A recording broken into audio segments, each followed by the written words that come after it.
My name is Jon Roth. I'm the CEO for the California Pharmacists Association. We're here today to urge Governor Gavin Newsom and our state legislative leaders to rescind Brown administration rules that threaten access to life-saving medicine. These rules are a $67 million annual cut to the Medi-Cal reimbursements to community pharmacies.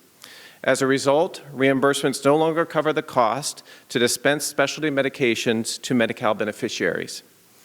Later today, I will deliver a letter signed by nearly 500 pharmacists urging Governor Newsom and legislative leaders to take action. This morning, I'm joined by Assemblymember Vince Fong, President-elect of our Board of Directors, Dr. Ken Tai, Liz Helms, CEO of the Chronic Care Coalition, Eric Robles from United Nurses Association of California, Union of Healthcare Professionals, and lastly, Tom Renfree from the County Behavioral Health Directors Association. They will each speak to the catastrophic impacts these rules are having on patients and pharmacies across California. After our brief remarks, we will be available for media interviews afterwards. Please help me welcome Assemblymember Vince Fong.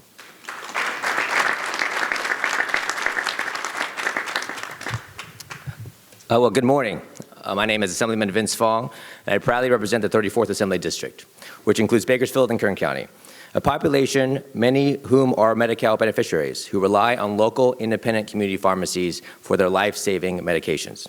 I'm here today because this critical safety net of community pharmacies is at stake. Earlier this year, the California Department of Healthcare Services adopted a new methodology to calculate Medi-Cal reimbursement rates for specialty medicines. This new calculation results in a lower reimbursement rate for independent pharmacies. At the same time, DHCS announced they would pursue 2 years' worth of retroactive clawbacks from these pharmacies as well.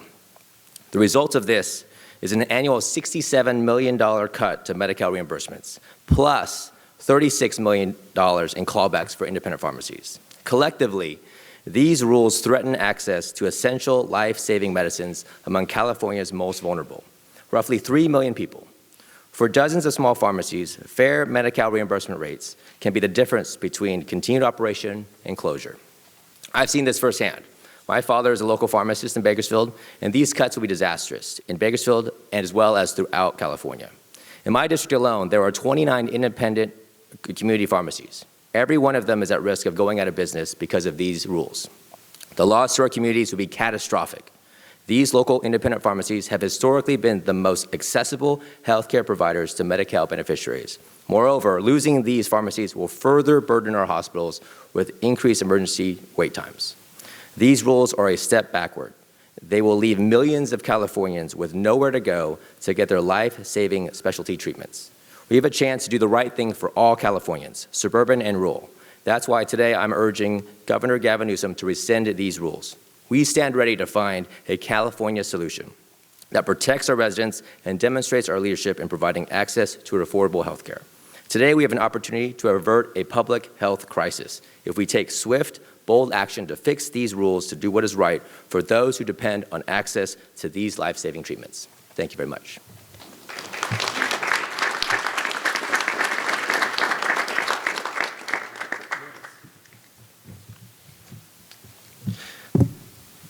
Good morning, everyone. My name is Ken Tai, and I'm the CEO of 96 Pharmacy, a group of independent pharmacies in Los Angeles and Las Vegas. And we proudly serve Southern California since 2015. Altogether, our pharmacies have served over 3,000 to 4,000 Medi-Cal beneficiaries every single month. As pharmacists, we serve as a critical lifeline to California's Medi-Cal beneficiaries, providing access to specialty medications that the larger chains don't carry. We're reimbursed by DHCS for the medications we dispense to these Medi-Cal patients. Roughly 3 million Californians depend on pharmacies like ours for their essential life-saving medications, particularly people who are battling with cancer, HIV, AIDS, behavioral health challenges, and seniors and disabled adults living in long-term care facilities. The newer, lower DHS reimbursement rates and retroactive clawbacks drastically hurt our ability to serve these Medi-Cal patients and to continue serving these Medi-Cal beneficiaries under new methodologies mean that a lot of us will have to operate at a loss. Our pharmacy like so many other in California, is facing difficult decisions on the long-term viability of serving these patients. Last month, we received a notice from DHCS that our clawback amounts to about $60,000. We believe it's wrong for DHCS to pursue these retroactive clawbacks. It's effectively changing the rules in the middle of the game.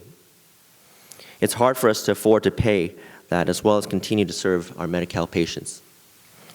We are not alone in our concerns. A recent survey of independent pharmacists in California found that more than 60% are considering closure or preparing to close as a result of these rules.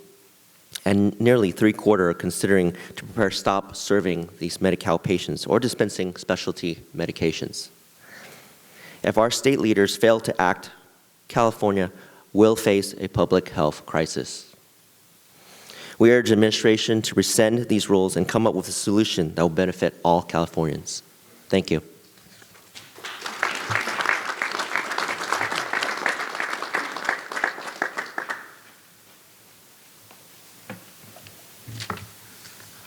Good morning.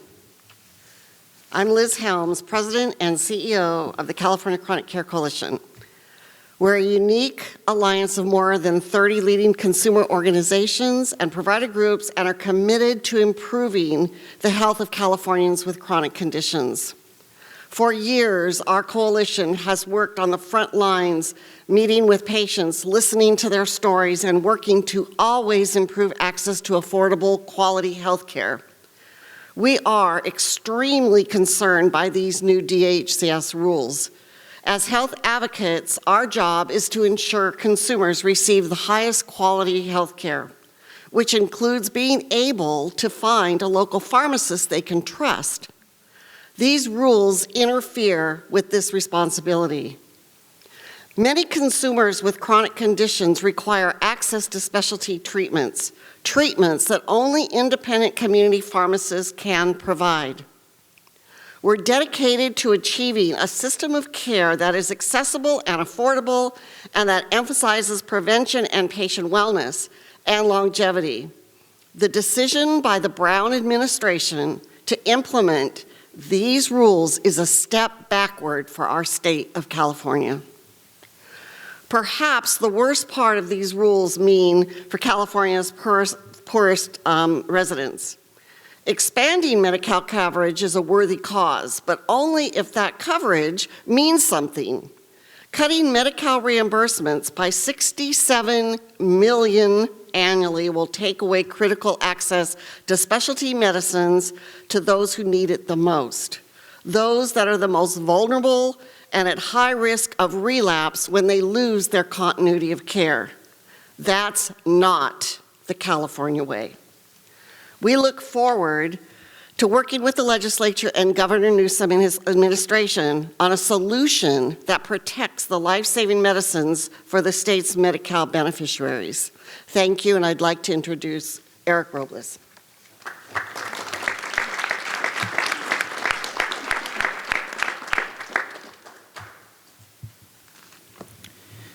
Good morning. Thank you for the opportunity to speak on this important issue. My name is Eric Robles, and I'm the Director of Legislative Affairs for the United Nurses Associations of California Union of Healthcare Professionals. We represent over 32,000 nurses and other healthcare professionals, including pharmacists here in California. Our nurses are at the front lines of delivering high-quality care to millions of Medi-Cal beneficiaries every single day.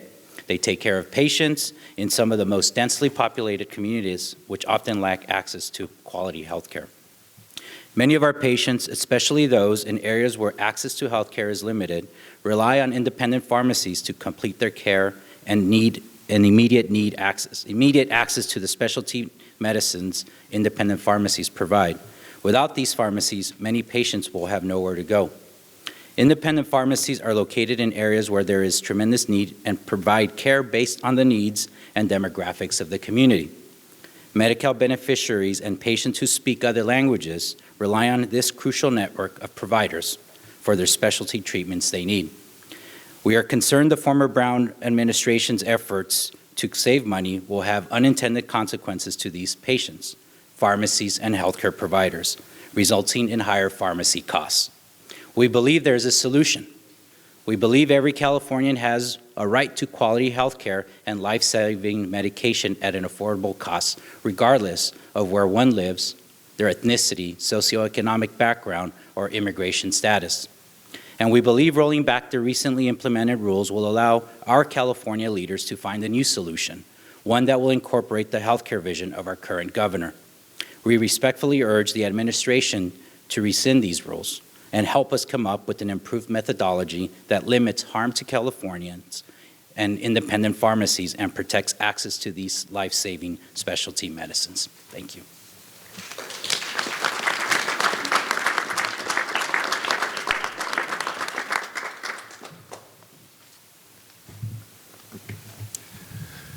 Good morning. My name is Tom Renfree. I'm Deputy Director of Substance Use Disorder Services for the County Behavioral Health Directors Association of California.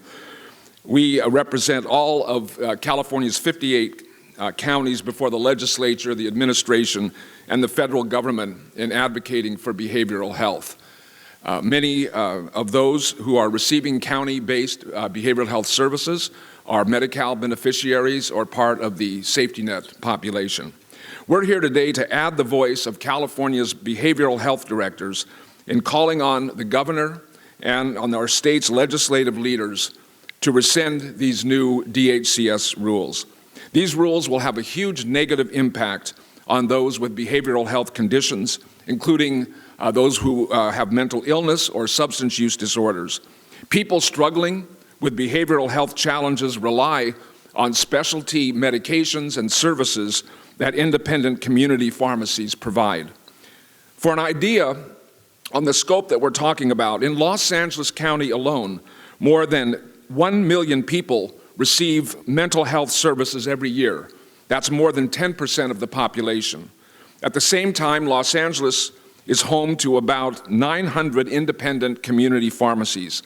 These pharmacies provide vital access to specialty medications and services to those with behavioral health conditions. Now think about California's more rural counties. For example, Kern County, where there are 46 independent pharmacies, if just one of these pharmacies closes in a rural area of Kern County, patients will be forced to travel much farther for their medications.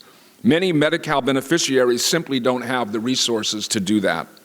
That's why we need the more than 2,000 independent pharmacies in California.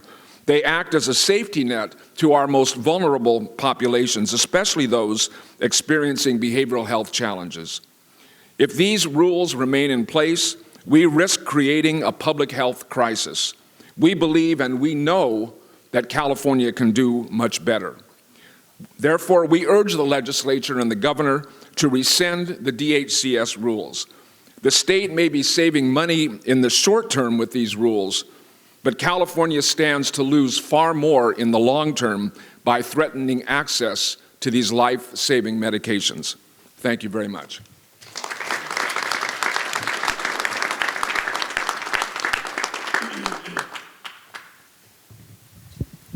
Thank you to all of our speakers who could be with us here today.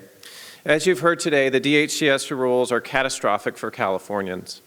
We need a prescription for fairness for all, so Californians can continue to receive access to their life-saving medicines.